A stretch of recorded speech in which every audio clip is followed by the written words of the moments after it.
The village part 2। আমি চোখ শুরু করে তার দিকে তাকালাম।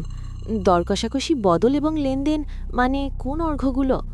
সে নিজেকে সংশোধন করে নিল, কিন্তু আমি ঠিকই শুনেছিলাম। কাকে তারা প্রথমে নেবে? কোন আলফা তোমার পবিত্রতা দাবি করার সুযোগ পাবে? আর একবার দলগুলো বেছে নেওয়া হলে কি হবে? আমি উত্তরটা শুনতে ভয় পাচ্ছিলাম, কিন্তু আমার মা দীর্ঘশ্বাস ফেলে উঠে দাঁড়ালেন এবং আমার গালে তার বৃদ্ধাঙ্গুলি দিয়ে ঘষতে লাগলেন। এবং তারপর তারা তোমাকে ওয়্যারউলফ অঞ্চলের অংশ হিসেবে গ্রহণ করবে, আর বিনিময়ে তোমার পবিত্রতা তারা উৎসর্গ হিসেবে নেবে। তুমি বলতে চাইছো পারিশ্রমিক হিসেবে? আমি উপহাস করে বললাম, আর মা ভ্রু কুঁচকে আমার দিকে তাকালেন। তারা আমাদের রক্ষা করে লোরেলায়। যদি নেকড়েরা না থাকতো তবে মহাযুদ্ধের সময় আমাদের গ্রাম ধ্বংস হয়ে যেত। ভ্যাম্পায়াররা রক্তজোষা মানুষদের উপর আধিপত্য বিস্তার করত এবং আমরা স্রেফ চলন্ত রক্তের ব্যাগে পরিণত হতাম।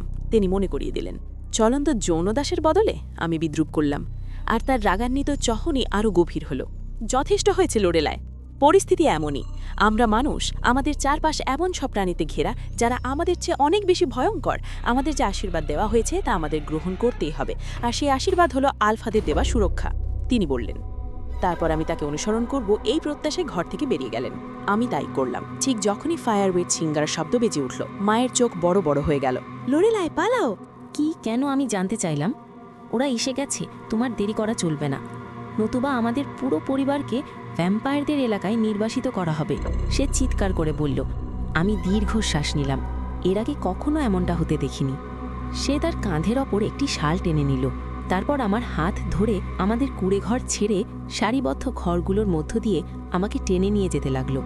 বাইরে রক্ত জমাট বাঁধানো শীত ছিল।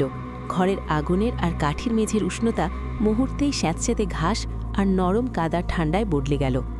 আমি এমনকি আমার পাটের তৈরি জুতোজোড়াও পরার সময় পাইনি। স্পষ্টতই দেরি করার চেয়ে খালি পায়ে যাওয়াটা অনেক কম অপরাধের কাজ ছিল।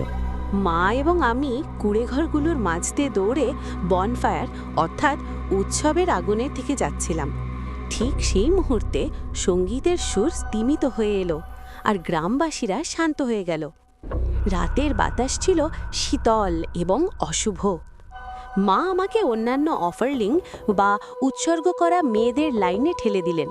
তারা সবাই আমার মতোই একই সিল্কের লেস দেওয়া পোশাক পরেছিল, তবে তাদের পায়ে পাটের তৈরি বিশেষ অলঙ্কার অর্থাৎ টুয়াইন ফিট রেকর্ড লাগানো ছিল।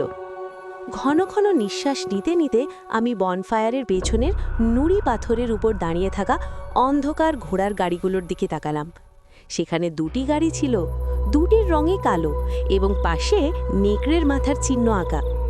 মা আমার চুলগুলো সমান করে দিচ্ছিলেন এবং আমার পোশাকটি ঠিকঠাক করে দিচ্ছিলেন, ঠিক যেভাবে অন্যান্য অভিভাবকরা তাদের সন্তানদের গুছিয়ে দিচ্ছিলেন। মা!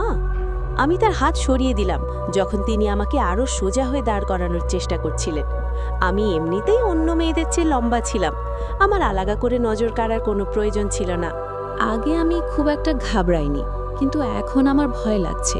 প্রদর্শনীতে রাখা পুতুলের মতো সেখানে দাঁড়িয়ে থাকা আর তাদের গাড়ি থেকে নামার অপেক্ষায় থাকার বিষয়টি আমার হৃদস্পন্দন বাড়িয়ে দিচ্ছিল।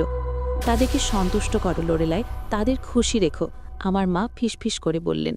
তাদের ওই জাঁকজমকপূর্ণ প্রাসাদে যাওয়ার বা প্রয়োজন হওয়ার মতো সব কিছুই আছে পুরো ওয়্যারউলফ টেরিটরিতে।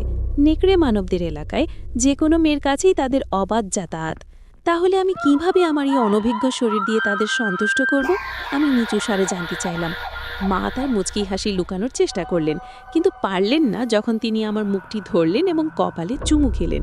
আমি জানি তুমি কেমন বই পড়ো বাবু, তুমি খুব ভালো করেই জানো কি করতে হবে। তিনি চোখ মারলেন আর আমি খিখি করে হেসে উঠলাম, যা দেখে আশেপাশের লোকজন ভ্রু কুঁচকে আমার দিকে তাকালো। আমি তাদের উপেক্ষা করলাম এবং মাকে জড়িয়ে ধরলাম। আমি তোমাকে ভালোবাসি, আমি তার কানে কানে ফিসফিস করে বললাম। আমিও তোমাকে ভালোবাসি। সে দীর্ঘশ্বাস ফেলে একটু পিছিয়ে গেল। চাঁদের লাল ছায়া সব কিছুর ওপর পড়তে শুরু করার ঠিক আগ মুহূর্তে সে আমার দিকে গর্বিত চোখে তাকালো। আমি বুক ভরে শ্বাস নিলাম এবং উপরের দিকে তাকালাম। ব্লাড ডুন বা রক্তিম চাঁদ। হোলি শিট! আমি দাঁত কিড়মিড় করে বললাম। পরিস্থিতির ভয়াবহতা উপলব্ধি করতেই আমার পা দুটো জেলির মতো অবশ হয়ে এলো। এটা কেবল শারীরিক সম্পর্ক ছিল না, এটা ছিল আমার পরিবারের সুরক্ষার বিনিময়ে 3 জন অ্যালফা দুষ্ব্যাগ কর্তৃক আমার শরীর দখল করে নেওয়ার বিষয়। এমন এক পরিবার যাদেরকে আমি তাদের অদ্ভুত সব আইনের কারণে দেখার সুযোগও পাইনি। আমার চোখ ভিড়ের উপর দিয়ে ঘুরে এসে নীল রঙের একজোড়া চোখের উপর স্থির হলো, যার মুখটা ঠিক আমার মতোই দেখতে, আমার ভাই। তো হ্যালো গাইস, পরবর্তী পার্ট খুব তাড়াতাড়ি আসবে। গল্পটা ভালো লাগলে লাইক এবং সাবস্ক্রাইব করে দেবেন।